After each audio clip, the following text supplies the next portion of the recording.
자, 생명을 택하라, 생명을 택하라. 오늘 이런 주제로 말씀의 은혜를 나눕니다.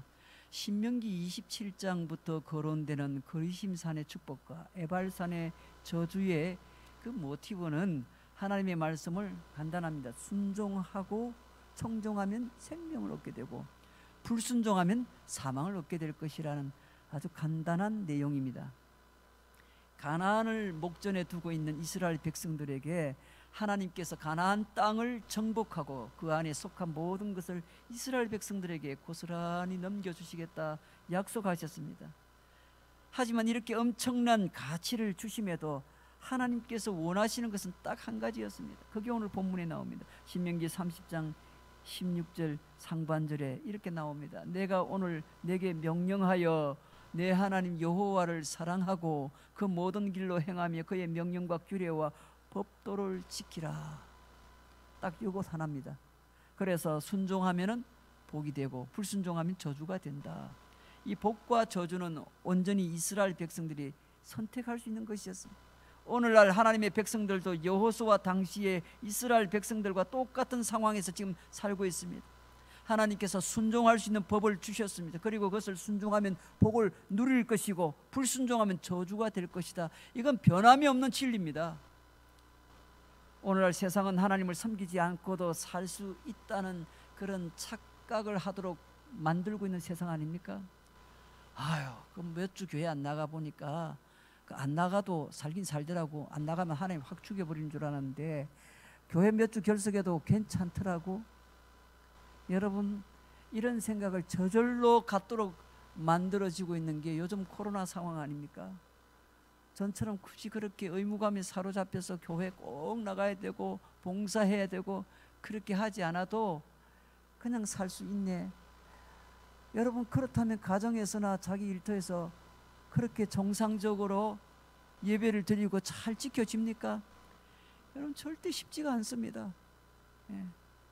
그러니 이 기간은 그 어느 때보다 사실은 하나님 말씀대로 살 것인가, 아니면은 불순종하고 내 마음대로 살 것인가, 그게 본인이 원하든 원치 않든 여러분 그렇게 결정하면서 선택하면서 살 수밖에 없는 상황이 지금 상황 아닙니까? 여러분, 우리 인류를 위협하는 3대 요소가 있다고 했습니다. 성경에서는 사람은 누구든지 안정되고 안락한 삶을 소망하죠. 사람들은 모두가 다 안정되고 안락한 삶을 소망합니다. 직업 양이면 안정된 직업을 원하니까 가장 많이 우리 청년들이 가장 많이 지원하는 게 공무원 아닙니까? 공무원. 네. 그리고 뭐예요? 전문직. 그 다음에 이런 거 있으면 안정된다고 생각하잖아요. 사람들이 뭘 원하는 겁니까? 안정된 자리를 좋아하니까. 그렇지 않습니까? 안락한 삶을 소망하지 않습니까? 그런데 사람들이 살아가는 그런 안정을 방해하는 요소들이 있는데 그게 바로 우리 인류의 안정, 평안을 방해하는 요소가 있는데 그게 바로 기근, 질병, 전염병이죠. 전쟁, 이 세 가지입니다. 성경이 이 세 가지를 늘 등장시키는데 사실 이 세 가지는 하나님이 주관하시는 겁니다. 주권적으로 역사하시는 겁니다. 하나님이 이 세 가지를 사용해서 뭐예요? 인간을 다스려 나가시기도 합니다. 자, 먼저 첫 번째로 구약에서 강조하고 지금까지도 이 문제는 지금도 여전히 우리 인류의 큰 위협적인 존재죠. 기근입니다. 기근. 사람은 농사나 사업이 잘 되어 먹고 사는데 지장이 없어야 됩니다. 의식주가 해결되지 않으면 그 누구도 편히 살 수 없는, 그래서 나온 말 있지요. 아이고 이 바보야, 문제는 경제야. 경제만 잘하면 훌륭한 대통령이 될 수 있지만 사실 뭐 그게 대통령이 되어서 경제 마음대로 잘 할 수 있습니까? 역사적으로 볼 때 백성이 가장 원하는 대통령은 모든 백성이 잘 먹고 잘 살게 해주는 것을 최고의 지도자로 보는 겁니다. 미국의 트럼프 대통령과 힐러리가 경쟁이 붙었을 때 모든 사람은 힐러리가 될 것으로 생각했어요. 그러나 미국 사람들의 선택은 트럼프가 되었습니다. 트럼프를 선택한 가장 큰 이유가 뭔가? 미국의 자국민들에게 잘 먹고 잘 살게 해주는 대통령이 될 것이라고 기대했기 때문이라고 합니다. 실제로 트럼프가 대통령이 되고 난 다음에 미국은 경제적으로 그 어느 때보다 호황을 누렸습니다. 그 어느 때보다 자국의 국민들에게 경제적으로 큰 혜택이 돌아갔습니다. 뭐 다른 나라 사람은 필요 없고 일단은 나부터 잘 먹고 잘 살게 해주고 우리 국민들 잘 먹게 해주는 거, 그 사람이 좋은 대통령이지. 그렇게 자국주의, 이기주의 그런 쪽으로 흘러가더라도 국민이 그걸 원했습니다. 한쪽에서는 어떻습니까? 그래도 미국의 대통령은 자기들만의 대통령이 아니라 전 세계에, 사실 어떻게 보면은 대통령이라고 볼 수가 있고, 전 세계 다른 나라의 어려움에 다 개입해서 평화를 유지시켜주고 균형을 좀 잡아주고 하는 역할을 지금까지 미국이 해왔는데, 그걸 포기해버리고 다른 나라 모든 나라에게도 수입 관세를 매기고, 그래서 그 나오는 그 돈의 이익금을 자기 국민들에게 돌리고 해서 국민들은 잘 될지 몰라도 세계가 어려워지기 시작한 것을 우리 모두가 다 눈으로 보지 않았습니다. 그래도 얘기합니다. 국민은 우리 잘 먹고 잘 사게 해주는 게 좋은 대통령이지. 최고의 지도자로 보는 거 아닙니까? 이런 생활이 보장이 되려면요, 태풍과 홍수와 가뭄과 지진과 이런 자연재해가 없어야 됩니다. 이런 것을 잘 극복하지 못하면 사실 경제 정책도 무용지물이 되는 겁니다. 그래서 이런 기근이 오게 되면요, 어떤 일이 벌어집니까? 태풍이 오고 홍수가 오고 가뭄이 오고 지진이 오고 이런 자연재해가 오면은 말 그대로 잘 먹고 잘 살 수가 없는 겁니다. 기근이 하나님의 도구로 사용이 됐어요. 두 번째로는 질병입니다. 지금 우리가 당하고 있는 것이죠. 보편적으로 사람들이 가장 많이 관심을 갖고 걱정하는 게 건강입니다. 아무리 사업이 잘 되고 돈이 많아도 자기 몸 아프면 세상 다 가져도 소용이 없는 겁니다. 돈이 많은 사람은 더 좋은 약과 의료진을 구하려고 노력하지만 진시황도 불로초 불사역을 구하지 못하고 결국은 죽지 않았습니까? 인류는 오랫동안 신약을 개발해왔지만 질병은 언제나 새롭고 더 센 강력한 바이러스가 등장하고 있는 것이, 그게 사람이 사는 세상입니다. 지금 코로나19 바이러스로 인해서 전 세계 모든 사람들의 건강과 생명이 위협받고 있지 않습니까? 세 번째는 전쟁입니다. 전쟁은 가장 인류의 삶을 위협하는 가장 위험한 존재이죠. 역사상 전쟁이 없었던 날이 며칠 없었다는 말이 있을 정도로 사람에게 전쟁은 익숙한 일입니다. 요즘 우리나라 반세기 이상 전쟁이 없자 사람들이 전쟁에 대해서 자꾸 무감각해집니다. 6.25 전쟁이 일어난 지도 벌써 70년이 다 되어 갑니다. 이렇게 되다 보니까 어떻게 됩니까? 사람들이 전쟁에 대해서 별로 무감각해지는 겁니다. 우리 나이 드신 어르신들, 전쟁을 경험한 세대들, 전쟁이 끝나고 막 태어난 세대들, 어려운 때 전쟁 한번 지나가고 나면 모든 게 다 잿더미고 폐허 아닙니까? 그런 가운데 태어난 사람들은 그 가난과 그 어려움 속에서 인생을 살게 되는 겁니다. 벌써 그런 분들이 70대, 80대, 90대 아닙니까?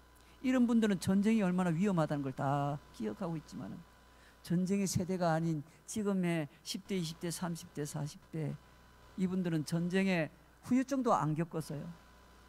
그러다 보니까 무감각한 겁니다. 뭐 전쟁 하도 그냥 오락으로 일종의 뭐 게임기로 이런 전쟁만 경험을 해가지고 그거 아주 장난으로 알아요.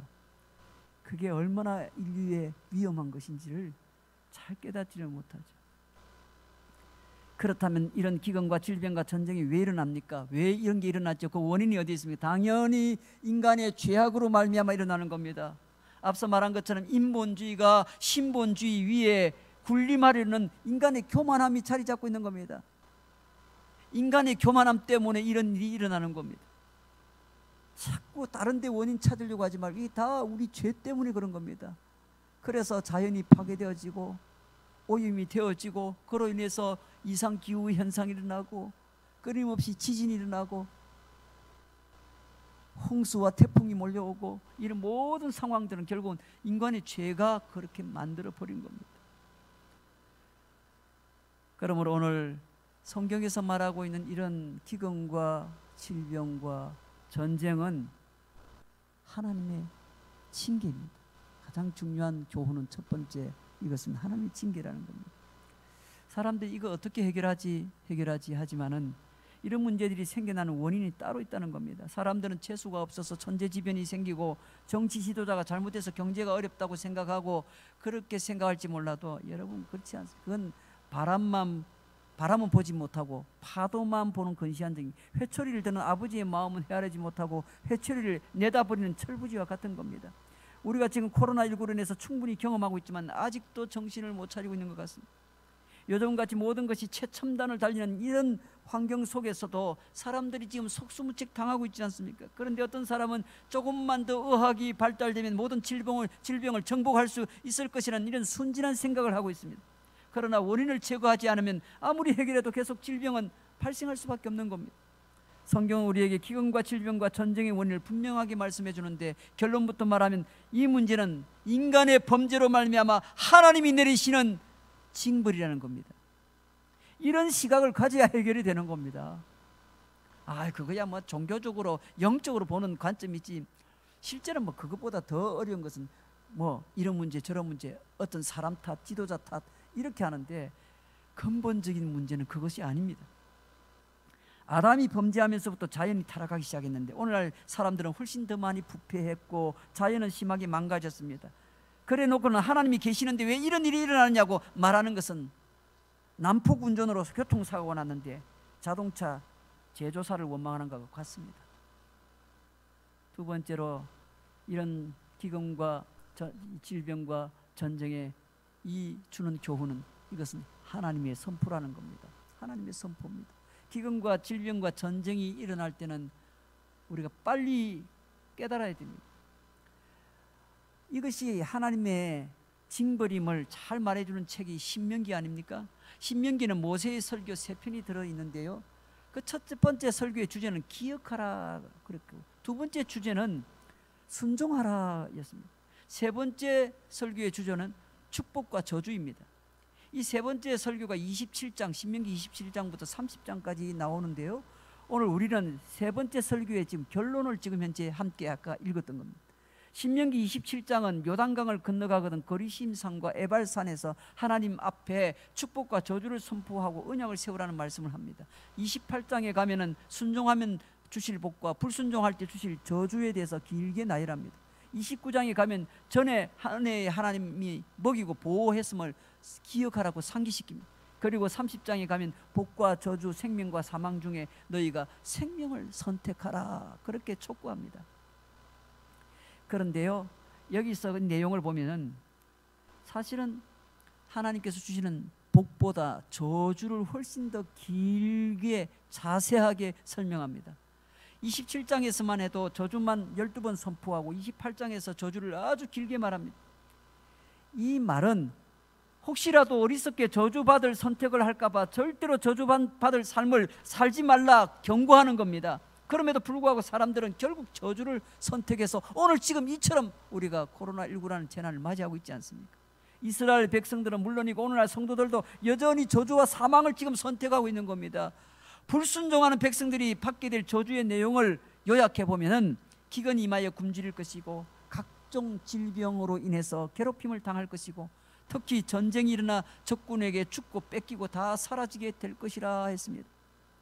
특히 전쟁에서 지면 자연히 기근과 질병이 따라오는 경우도 있습니다. 하나님께서 전능하신 능력으로 적군으로부터 보호해 주셨는데 그 하나님을 버리고 불순종하는 백성을 하나님 이제는 더 이상 보호해 주지 않겠다는 겁니다. 이게 하나님의 선포입니다. 이제는 더 이상 하나님이 보호해 주지 않고 순종하는 자에게 복을, 불순종한 자에게는 저주를 내리시겠다. 저주를 내리시는 그 징계의 방법으로 기근과 전염병과 전쟁을 내리겠다는 겁니다. 그래서 지금 오늘 이 지상에 코로나19가 창궐하고 지금 온 세상 곳곳에서 이런 전염병 가운데도 전쟁을 치열하게 치르는 곳이 대단히 많습니다. 그로 인해서 하루에 밥 한 끼를 못 먹는 사람이 하루에 3,000명씩 지금 현재 통계상 죽어가고 있습니다. 굶주려서. 마지막 세 번째로, 그렇다면 영원한 축복과 영원한 저주를 오늘 선포하고 있는데, 신명기의 이 축복과 저주는 신정국가 이스라엘에게 해당되는 이야기입니다. 물론 대다수의 국가가 하나님을 잘 믿을 때 복을 받아 형통했고 하나님을 믿지 않는 나라들은 가난하게 됩니다. 우리나라에도 복음이 들어온 이후에 역사상 가장 잘 사는 그런 나라가 되었습니다. 세계 10위권의 경제 대국으로 성장했습니다. 앞으로도 하나님을 잘 섬기는 나라와 가정이 복을 받아서 형통하게 될 것입니다. 지금 코로나19로 인해서 우리나라도 크게 몸살을 앓고 있지만 사실 이 과정을 통해서 도리어 우리나라가 전 세계에 가장 좋은 나라로, 이런 전염병과의 전쟁에서 가장 모범 사례를 가지고 있는 나라로 그렇게 오히려 인정을 받고, 지금 각 나라와 교류하는데 우리 한국 사람들이 가겠다 하면 그것은 받아들이는 나라가 이제는 점점 많아지고 있는 추세입니다. 지금 현재 관광객도 한국 사람이라면 받고, 그리고 각 나라에서 이제 왜 한국은 방역을 잘하는 나라고 선진국이라 그렇게 여기고 있기 때문에 그렇습니다. 힘 있는 나라가 되었죠. 그러나 오늘 예외도 있습니다. 로마는 하나님을 섬기지 않아도 세계를 지배하는 강대국이 되었죠. 그러므로 하나님의 축복과 저주는 땅에서의 축복과 저주를 통해서 영원한 축복과 영원한 저주를 가르쳐주는 내용이라 그렇게 볼 수가 있는 겁니다. 결국 하나님이 말씀하신 이스라엘 백성의 축복과 저주의 삶은 이 땅 위에서뿐만 아니라 영원한 천국과 지옥을 보여주는 하나의 본보기입니다.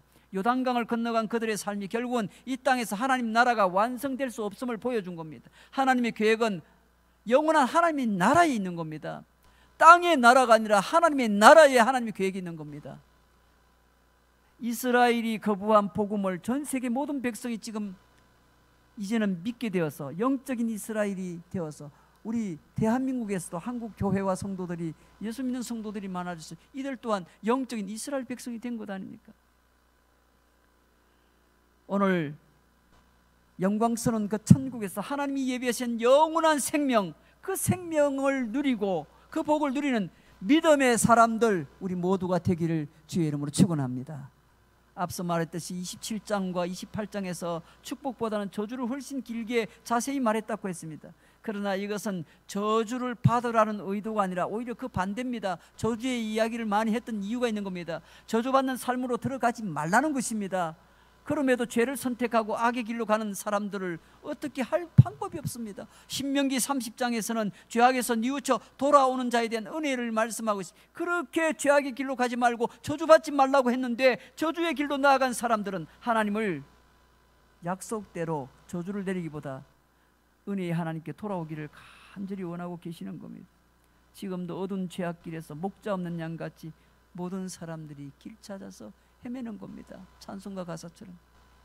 그런가 하면은 뻔히 하나님 뜻을 알고도 꾸역꾸역 자꾸 세상적인 방법으로 살아가려고 세상 길로 나아가는 그런 연약한 믿음의 성도들도 있죠. 아담 이후로 모든 사람들은 하나님께 완전히 순종하지 못하는 죄인이 되어버려서 하나님께 드린 약속을 제대로 지키지를 못합니다. 그럼에도 우리 하나님은 이런 죄인들이 뉘우치고 돌아올 때 받아주시고 다시 복을 주시니 얼마나 감사한지 모릅니다. 오늘 신명기 30장 19절 말씀 마지막 보고 마칩니다. 19절 말씀에 내가 오늘 하늘과 땅을 불러 너희에게 증거를 삼노라. 내가 생명과 사망과 복과 저주를 내 앞에 두었은즉 너와 내 자손이 살기 위하여 생명을 택하라 했습니다.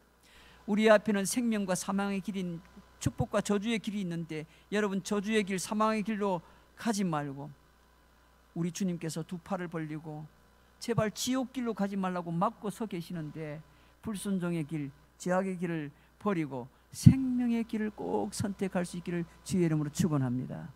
찬송가 523장 2절 가사처럼 죄인 구원하실 때 어서 주께 나아와 크신 은혜 구하라. 오늘 이 고백처럼 지금 가장 어려운 때입니다. 이럴 때일수록 오히려 더 하나님께 가까이 나아가 생명의 선택을 하는 여러분 되시기를 주의 이름으로 축원합니다. 우리 함께 기도하겠습니다.